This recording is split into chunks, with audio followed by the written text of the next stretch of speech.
Mes chers frères et sœurs en Christ, bonjour et bon dimanche. Nous célébrons aujourd'hui le 17e dimanche du temps ordinaire à Naissé. Lorsque Dieu se met à écouter l'homme. Bien-aimés frères et sœurs, il y a des textes dans la Bible qui nous secouent, qui dérangent, et d'autres qui réconfortent. Mais ce dimanche, la parole de Dieu fait les deux. Elle nous réconforte à une réalité brute, celle du mal, du péché collectif et du jugement.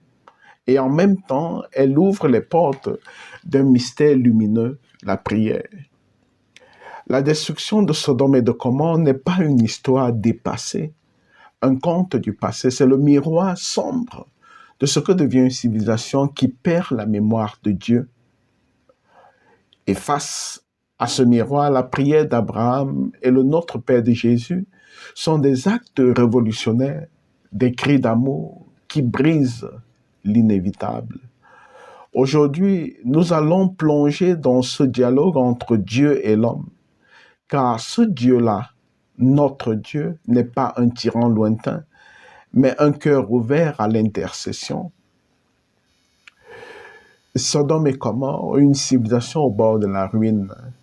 Dieu dit, le cri de Sodome et Gomorrhe est si grand, leur péché est si grave. Genèse 18, 20. Ce n'est pas seulement une question de sexualité comme on l'a longtemps réduit, c'est une crise de justice. Le prophète Ézéchiel clarifie, voici quel a été le crime de Sodome. Orgueil, surabondance de pain, insouciance tranquille, mais elle ne secourait pas le pauvre ni le malheureux. Ézéchiel 16, 49. Ce qui détruit une société, c'est pas seulement le péché personnel, mais l'indifférence collective. Ce qui active la colère divine, ce n'est pas d'abord la faute, mais le silence des justes. Sodome, c'est aujourd'hui un quartier riche, indifférent aux enfants qui boivent l'eau polluée à quelques mètres. Un État qui construit des palais et laisse mourir ses écoles. Une Église qui se tait face aux abus pour préserver son image. Mais Dieu ne détruit pas sans avertir.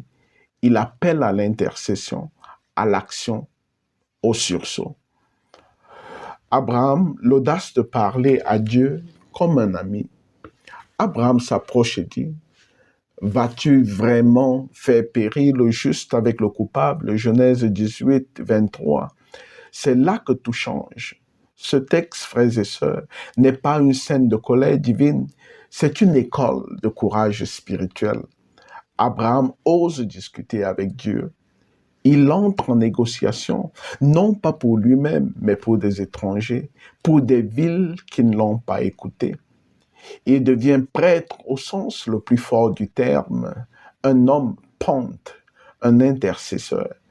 Et si cela, c'était notre appel, devenir ceux qui retiennent la colère, ceux qui intercèdent, ceux qui supplient non parce que les autres sont justes, mais parce que Dieu l'est.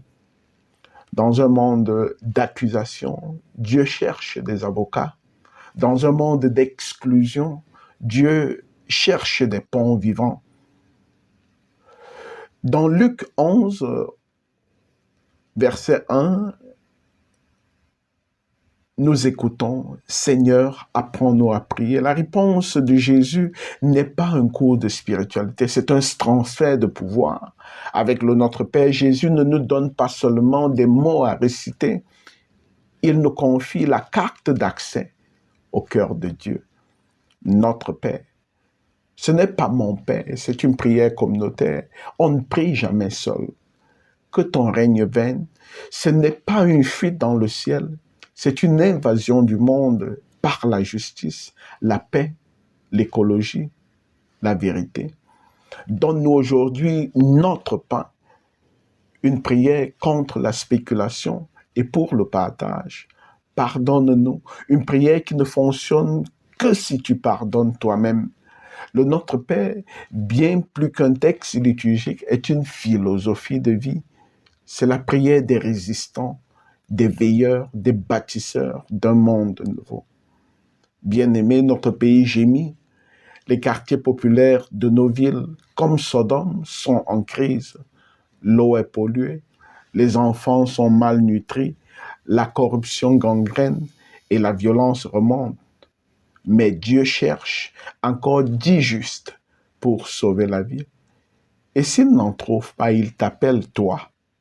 Le message est clair. Arrête de te plaindre.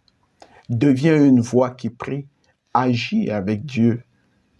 Et sois celui ou celle qui tient debout entre les ruines. Frères et sœurs, la fresque de Michelangelo, où Abraham supplie un Dieu en colère, et ce tableau de Jacques Tissot, où Jésus enseigne notre Père, nous montre un même mystère. Dieu écoute l'homme. Il espère qu'un seul juste se lève, prie, agisse et aime. Et si c'était toi? Et si cette semaine, tu devenais cet Abraham moderne?